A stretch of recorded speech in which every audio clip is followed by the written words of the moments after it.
ये रोने की आवाज तो उसी झूले की तरफ से आ रही है। तुम डरो नहीं, मैं अभी देखता हूँ। फिर घसीटा खिड़की की तरफ जाता है तो उसकी आंखें फटी की फटी रह जाती हैं। उसे झूले पर एक औरत दिखाई देती है।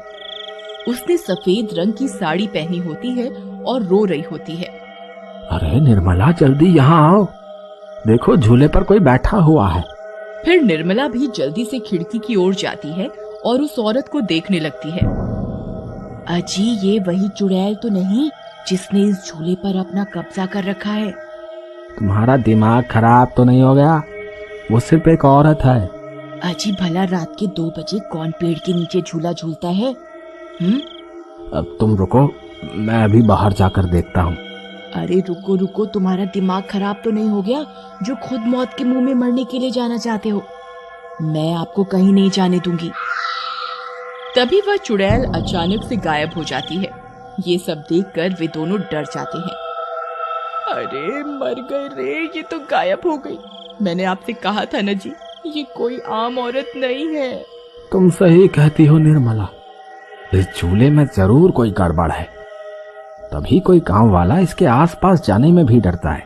अजी, आज तक तो हमने इस झूले के बारे में सिर्फ अफवाहें ही सुनी थी, आज तो अपनी आंखों से देख लिया।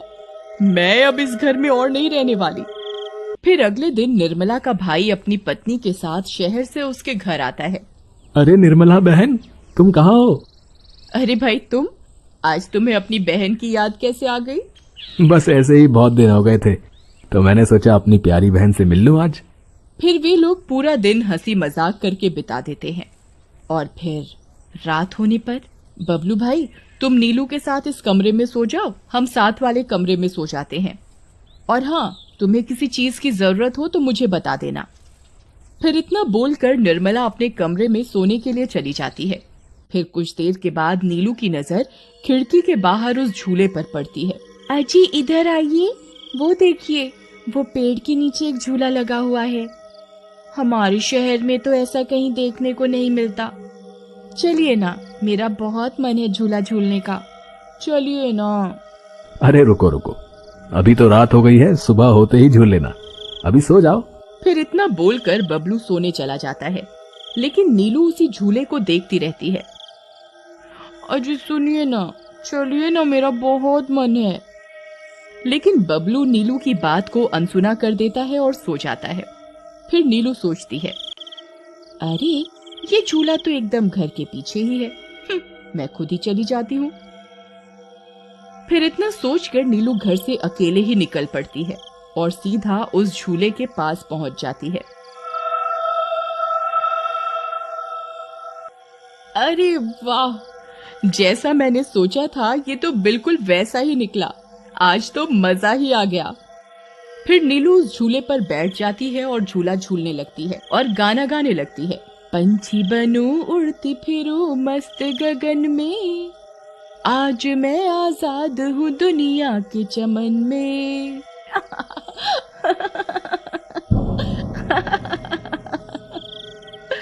अरे वाह। फिर नीलू कुछ देर रात खुशी खुशी झूला झूलती रहती है। अरे वाह, आज तो मजा ही आ गया। चलो अब घर चलती हूँ, अगर इनकी नींद खुल गई तो ये बहुत नाराज हो जाएंगे। फिर जैसे ही नीलू उस झूले से उतरने लगती है तो उसे महसूस होता है कि किसी ने उसे पकड़ कर रखा है और वो झूले से नीचे नहीं उतर पा रही। वो बहुत डर जाती है। अरे अरे ये क्या, कौन है जिसने मुझे पकड़ कर रखा है? वो इधर उधर देखती है लेकिन उसे कोई दिखाई नहीं देता।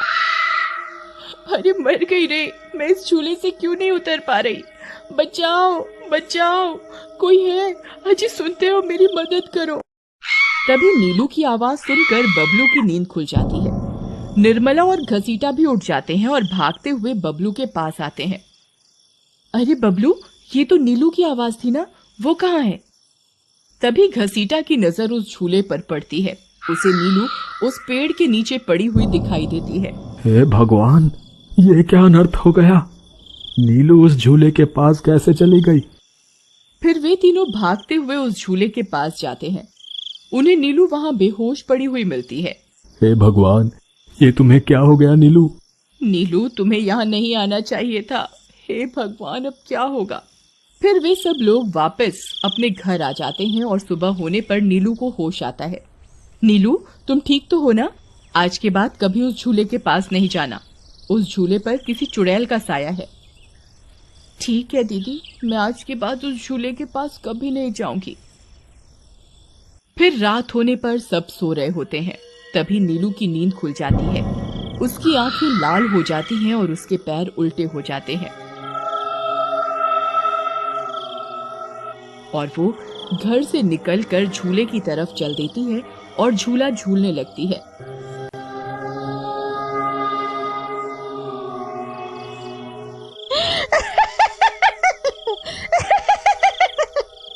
उसकी हंसी सुनकर उन सबकी नींद खुल जाती है।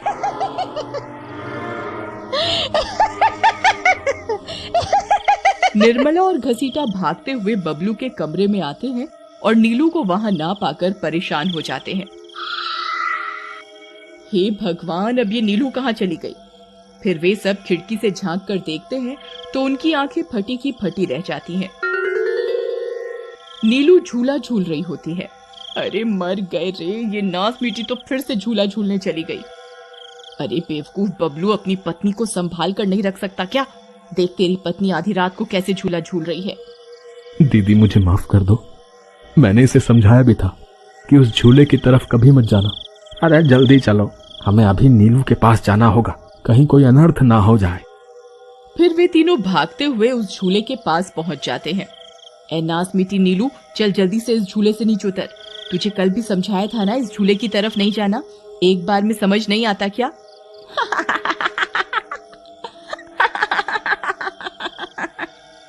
जरा इसके पैरों की तरफ तो देखो। अरे मर गए रे, ये तो चुड़ैल बन गई है। अरे मर गए रे, मेरी बीवी तो चुड़ैल बन गई, अब क्या होगा? अरे भागो रे भागो, सब अपनी जान बचाकर भागो। अरे मैं तो जीते जी विधवा बन गया, अरे मेरी बीवी तो चुड़ैल बन गई। फिर वे तीनों वहां से भाग जाते हैं। तभी उन्हें रास्ते में कुछ गांव वाले मिलते हैं। अरे घसीटा भाई, क्या हुआ? इतनी रात गए कहाँ भागे जा रहे हो?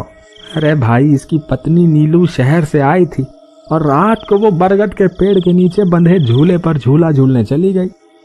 अब उस चुड़ैल ने उसके शरीर पर अपना कब्जा कर लिया है। हे भगवान, ये क्या अनर्थ हो गया। चलो हम सब मिलकर अभी वहां चलते हैं। फिर वे सब गांव वाले मिलकर वहां पहुंच जाते हैं। नीलू अभी भी झूला झूल रही होती है। ए चुड़ैल, बस बहुत हो गया, तूने हम गांव वालों को बहुत परेशान किया है। तेरी वजह से कोई भी रात को इस रास्ते से गुजरने की हिम्मत नहीं करता था, लेकिन बस आज तेरा खेल खत्म करके ही रहेंगे। चलो भाइयों, आज इस चुड़ैल को जिंदा नहीं छोड़ना, बता रहे हैं। भाइयों, हमें इस झूले को इस पेड़ से काट कर अलग करना होगा। फिर कुछ गांव वाले खंजर से झूले की रस्सी तोड़ देते हैं।